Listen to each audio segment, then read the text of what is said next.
প্রিয় ভাই বোনেরা, আজকে আমরা দেখি সংস্কার বলতে অনেক কথা বলা হচ্ছে।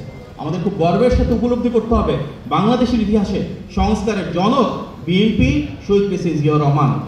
বাকশালের পরে ওনার হাত ধরে বাংলাদেশে বহুদলীয় গণতন্ত্র শুরু হয়েছিল। যেন ভারতীয় আধিপত্যবাদের পররাষ্ট্রনীতি ভেঙে শহীদ প্রেসিডেন্ট জিয়াউর রহমানের হাত ধরে বাংলাদেশ যুক্তরাজ্য, ইউরোপ, অস্ট্রেলিয়া, জাপান সহ প্রতিটি দেশের সাথে সম্পৃক্ত হয়েছিল। আজকে 4 দশকের বেশি সময় পেরিয়ে গিয়েছে, আজও বাংলাদেশের অর্থনীতি দাঁড়িয়ে রয়েছে বাংলাদেশ থেকে বিদেশে জনশক্তি এবং গার্মেন্টস রপ্তানির উপর।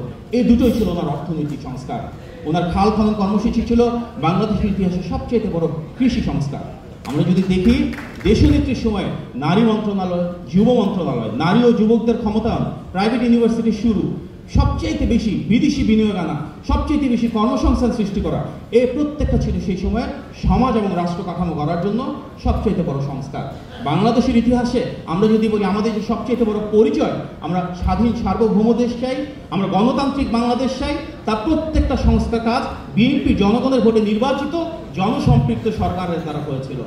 আমরা যদি দেখি রাজনৈতিক ক্ষেত্রে সবচেয়ে বড় সংস্কার আমাদের নেতা, গণমানুষের নেতা জনাব তারেক রহমান করেছিলেন। 1988 সালে বগুড়ার গাবতলী জেলার তৃণমূল